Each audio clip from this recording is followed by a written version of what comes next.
নমস্কার। তো আজকে আমি আকাশ ও নক্ষত্র এই চ্যাপ্টারটাকে আবার বাকি যে অঙ্কটুকু আছে সেগুলোকে আমি আজকে এগিয়ে নিয়ে যাব। তো গত ক্লাসে আমরা শেষ করেছিলাম যেখানটায়, সেটা বলেছিলাম যে আমরা যে সূর্যকে কেন্দ্র করে তার চারপাশে 9টা গ্রহ, যা কিনা পরবর্তীকালে সেটা চেঞ্জ হয়ে বা পরিবর্তন হয়ে 8টা গ্রহ হয়, সেই 8টা গ্রহ সূর্যের চারপাশে সূর্যকে কেন্দ্র করে ঘুরে বেড়াচ্ছে। তো আমরা এখানে শেষ করেছিলাম। আজকে আমরা ঠিক তার পর থেকে স্টার্ট করব। আজকে আমরা যেটা করবো সেটা প্রথমে হচ্ছে বলি রাখি, সেটা হচ্ছে উপগ্রহ। তো প্রথমে বলি এই উপগ্রহ কি। তো এরা হচ্ছে এক ধরনের জ্যোতিষ্ক। এরা কি না, এক ধরনের জ্যোতিষ্ক।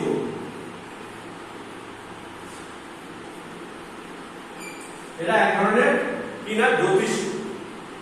সেকেন্ড ক্রাইটেরিয়া কি দেওয়া যেতে পারে, এদের নিজস্ব আলো ও উত্তাপ নেই। আর তৃতীয় দেওয়া যেতে পারে গ্রহদের চারপাশে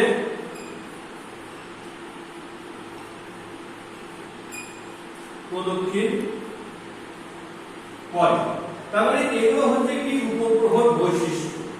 তাহলে এবার জানি তাহলে উপগ্রহ কাকে বলে। তাহলে আমরা এরকম করে বলতে পারি যে সকল জ্যোতিষ্ক যাদের নিজস্ব কোনো আলো ও উত্তাপ নেই, যারা গ্রহদের চারপাশে পরিক্রমণ করে, তাদেরই আমরা কি বলি, উপগ্রহ।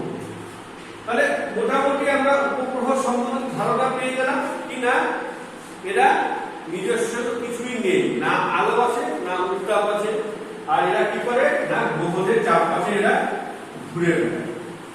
এই উপগ্রহকে আবার দুটি ভাগে ভাগ করা যায়।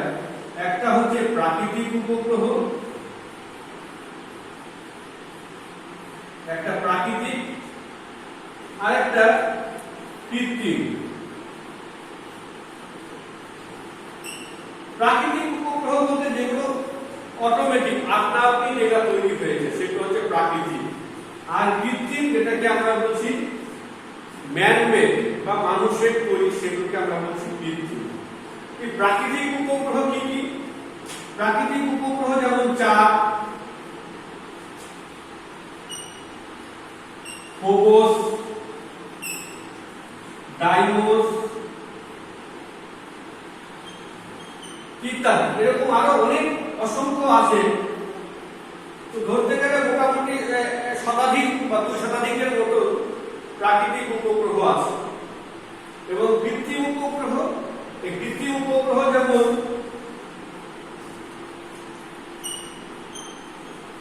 স্পুটনিক 1,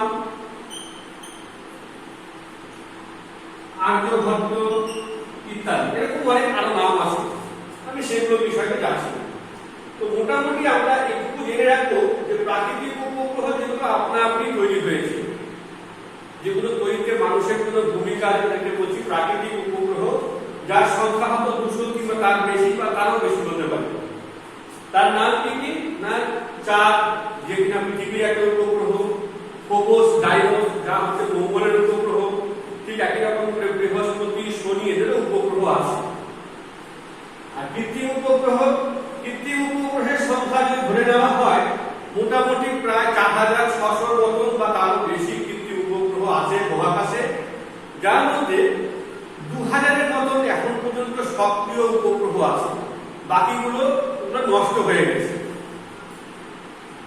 এই যে উপগ্রহ বলছি, এখানে তার জেনে রাখি, এই যে উপগ্রহ যেটাকে আমরা বলছি কৃত্রিম উপগ্রহ, যেটা কিনা মানুষের তৈরি, সেটা প্রথম মহাকাশে পাঠানো হয়েছিল 1957 সালের 4 অক্টোবর।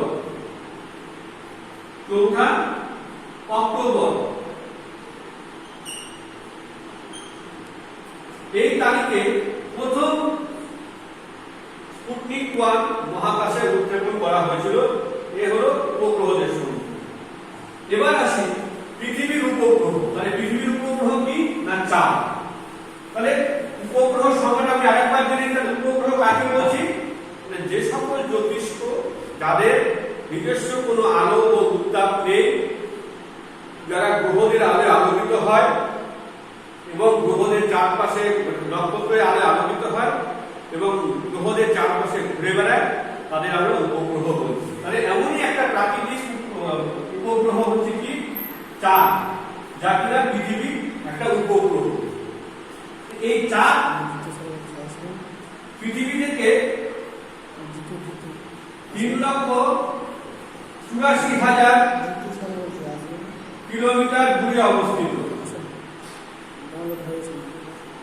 কত দূরে অবস্থিত না পৃথিবী থেকে 3,84,000 কিলোমিটার দূরে অবস্থিত। এবং এই চাঁদের পৃথিবীর চারপাশে একবার প্রদক্ষিণ করতে সময় লাগে 29.5 দিন, অর্থাৎ 29.112 দিন সময় লাগে। এটা নিয়ে মতান্তর আছে আবার, তো ধরে দেওয়া হয় 29.5 দিন সময় লাগে। তাহলে এটা গেল উপগ্রহদের সকলের ধারণা। এবার আসি এই যে পৃথিবী ঘুরছে, তা আমরা দেখেছি সবাই একটা পৃথিবীকে যদি আমরা কল্পনা করে নিই,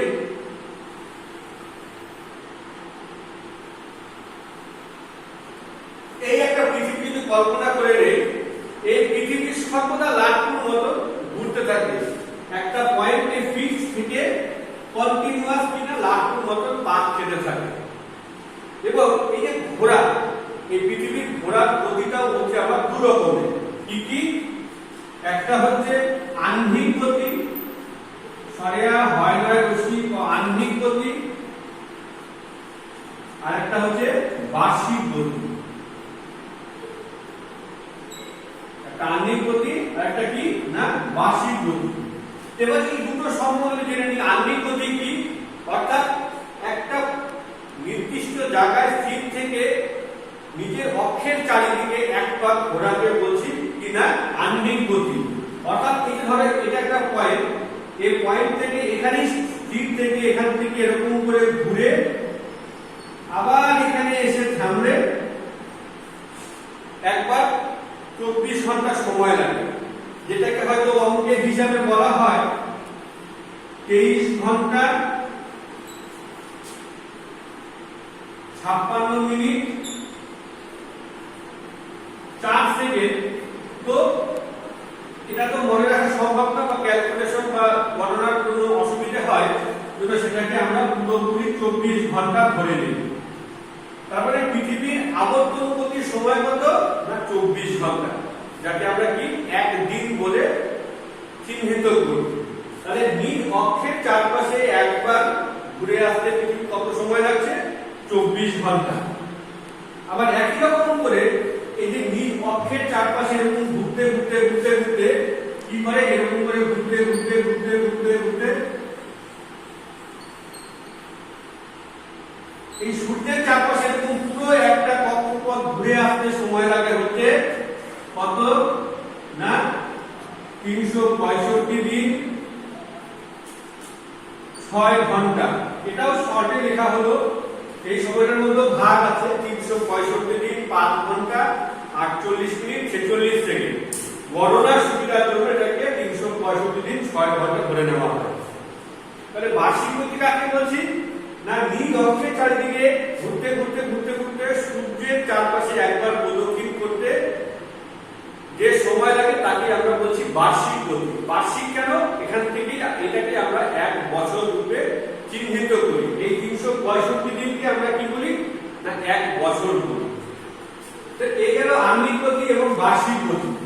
তবে আরেকটু জেনে নেই এই আহ্নিক গতি এবং বার্ষিক গতির ফলে কি হয়। এই আহ্নিক গতির ফলে বা কি হয়, বার্ষিক গতির ফলে বা কি হয়? এই আহ্নিক গতির ফলে হয় দিন-রাত্রির পরিবর্তন। কি হয়? আহ্নিক গতির ফলে হয় দিন-রাত্রি। আর কি হয়? আর একটা যেটা হয় সেটা হচ্ছে জোয়ার ভাটা।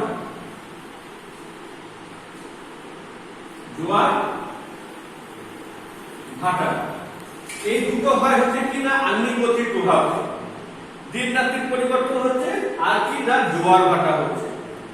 আবার একই রকম করে বার্ষিক গতির ফলে কি হয় না, বার্ষিক গতির ফলে হয় ঋতু পরিবর্তন,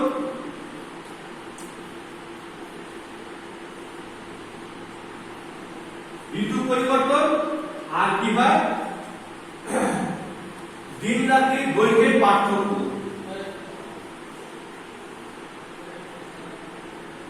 দিন রাত্রির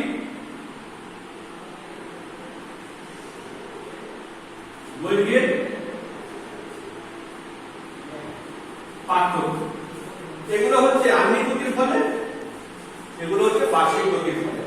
আর একটু বিষয়কে আজকে আলোচনা শেষ করব, সেটা হচ্ছে এই আহ্নিক গতির ফল, যেটাকে আমরা কি বললাম যে আহ্নিক গতির ফলে কি হয় না দিন রাত্রি হয়।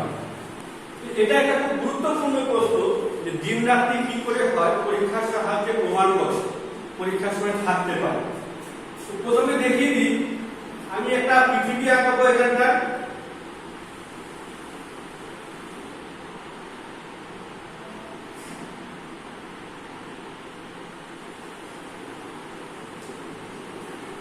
এই একটা পৃথিবী আঁকাবো, আর এখানে একটা আলোর উৎস রূপে আমি একটা মোমবাতি এখানে আমি এটা জ্বালিয়ে রেখে দেব।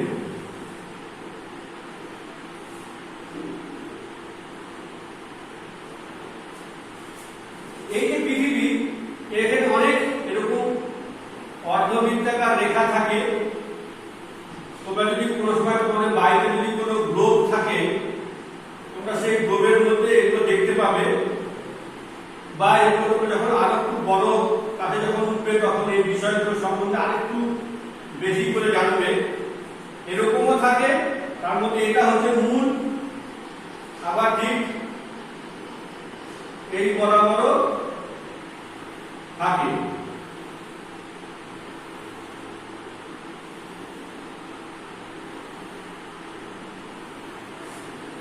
এর মধ্যে আরো আছে বিভিন্ন দেশ আছে, যেগুলো আমি হয়তো একটা করতে পারছি না, তোমাকে দেখিয়ে দিলাম। ধরে নাও এটা উত্তর গোলার্ধ, এটা দক্ষিণ গোলার্ধ, এটা পূর্ব, এটা পশ্চিম। এই একটা আলোর উৎস কি না মোমবাতি। আমরা দেখতে পাচ্ছি যখন একটা মোমবাতি রাখা হয়, পৃথিবীতে দাঁড়িয়ে আছে এরকম, ধরে নাও পৃথিবীতে একটা, এটা একটা গ্লোব, এটাকে আমরা একটা গ্লোব রূপে চিহ্নিত করে নিই, আর আরেকটু সুবিধা হবে।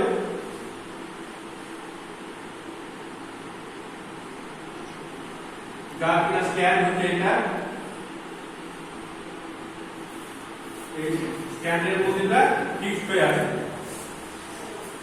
তাহলে এরকম সবসময় পৃথিবীটা ঘিরে থাকে, সেটা পয়েন্টটা সাহায্য করবে। এই একটা আলোর উৎস, এটাকে আমরা ধরে নিলাম সূর্য বা একটা আলোর উৎস। এই আলোটা যে অংশটুকু পৃথিবীর যে অংশটুকু সূর্যের সামনে থাকবে, সেই অংশটা কি হবে, সেই অংশটা হবে কি দিন। অর্থাৎ এই অংশটা সূর্যের আলো পাচ্ছে, তাহলে এই অংশটা কি হবে দিন।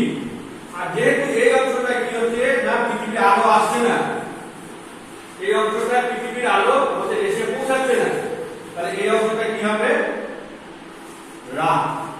তাহলে কি জানলাম যে পৃথিবীর যে অংশটা সূর্যের সম্মুখে থাকবে সেই অংশে দিন, এবং যে অংশটা ঠিক তার বিপরীত থাকবে সেখানে হয় রাত। আরেকটা গুরুত্বপূর্ণ জিনিস, যে দিন আর রাতের মাঝে এই একটা রেখা থাকে, যেটা দিন এবং রাতকে আলাদা করছে, সেটাকে আমরা বলি কি না ছায়াবৃত্ত। কি বলি? ছায়াবৃত্ত। এগুলো খুব বড় বিষয়, পরবর্তী ক্লাসগুলোতে বা যখন বড় হবে তখন এই বিষয়গুলো সম্বন্ধে আরো জানবে। তো এই বিষয়টা তোমরা অবশ্যই বাড়িতে চেষ্টা করবে জানার, এবং পরীক্ষার সময় যদি আসে ছবি আঁকে যদি তোমরা লিখতে পারো, তাহলে নম্বরটা একটু বেশি পাওয়া যাবে। আশা করি বোঝাতে পেরেছি। পরবর্তী ক্লাসে আরো কিছু গুরুত্বপূর্ণ বিষয় নিয়ে আলোচনা করবো। আজকে বলবো এটুকুই।